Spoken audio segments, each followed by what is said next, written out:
Halo, baik sama aku Rindra Yuantika, mahasiswi dari program studi S1 Ilmu Perawatan, Fakultas Ilmu Kesehatan Universitas Katolik Musikaritas. Nah, untuk video saya kali ini di YouTube channel saya akan menjelaskan yaitu tentang SOP dari ETT atau yang bisa disebut dengan endotracheal tube. Nah, langsung saja, endotracheal tube atau intubasi ini adalah memasukkan pipa ETT pada jalan nafas buatan ke dalam trakea melalui mulut. Nah, tindakan intubasi ini baru dapat dilakukan bila cara lain untuk membebaskan jalan nafas atau airway gagal dan perlu memberikan nafas buatan dalam jangka panjang. Kemudian untuk persiapan alatnya, yang pertama ada yaitu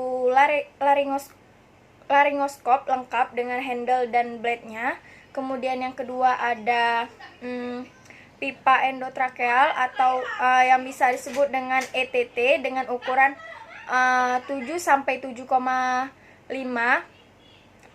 dan untuk laki-laki 8 sampai 8,5 dan 7 sampai 7,5 itu untuk perempuan. Dan jika dalam keadaan emergensi kita menggunakan ukuran 7,5. Nah, kemudian ada forceps atau shunam, forceps magil untuk mengambil benda asing dalam mulut. Kemudian ada benzokain atau tetrakain anestesi lokal semprot. Kemudian ada stetoskop, ada ambubak, kemudian ada masker, ada handscoon steril, kemudian ada section, ada gunting, kemudian plaster, ada jelly dan juga stilet.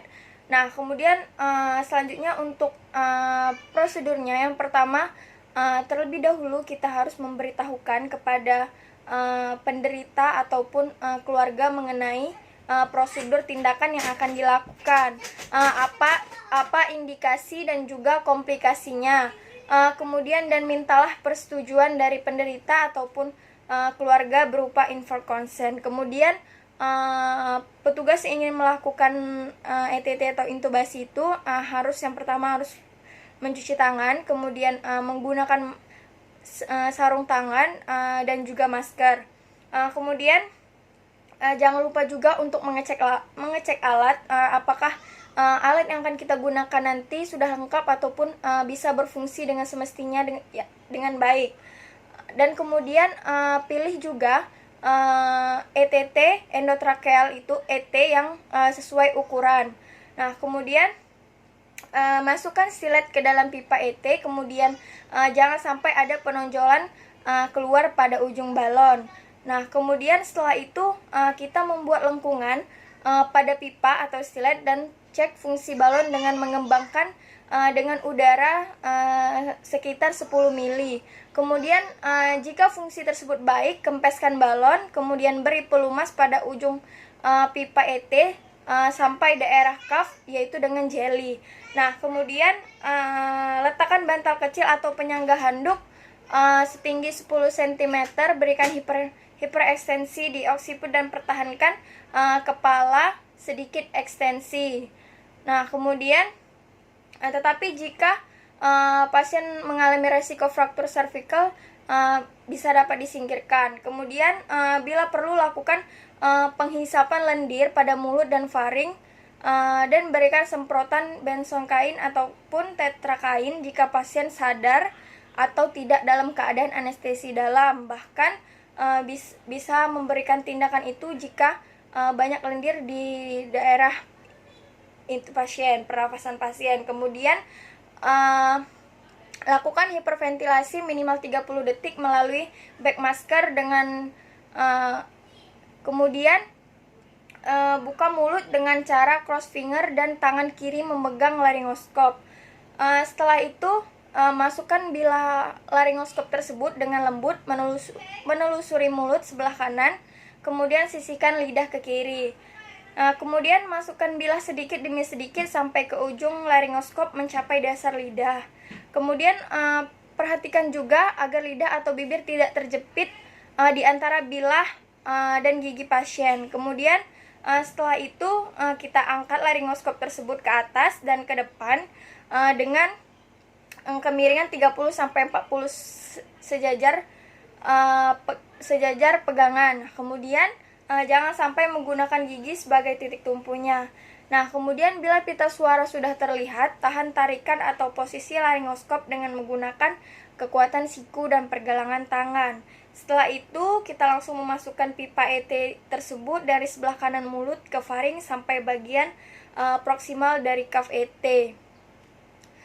Kemudian setelah itu angkat laryngoskop dan stilet pipa ET dan isi balon dengan udara 5-10 mili. Nah, waktu intubasi tersebut tidak boleh lebih dari 30 detik. Kemudian hubungkan pipa ET tersebut dengan ambu bag dan lakukan ventilasi sambil melakukan auskultasi. Nah, pertama pada lambung, kemudian pada paru kanan dan kiri sambil memperhatikan pengembangan dada. Dan bila terdengar gargling pada lambung dan dada tidak mengembang, berarti pipa ET masuk ke esofagus dan pemasangan pipa tersebut harus diulangi seperti melakukan hiperventilasi ulang selama 30 detik. Nah, kemudian berkurangnya bunyi nafas di atas dada kiri biasanya mengindikasikan bergeseran pipa ET tersebut ke dalam bronkus utama kanan dan tersebut memerlukan tarikan beberapa sentimeter dari pipa ET.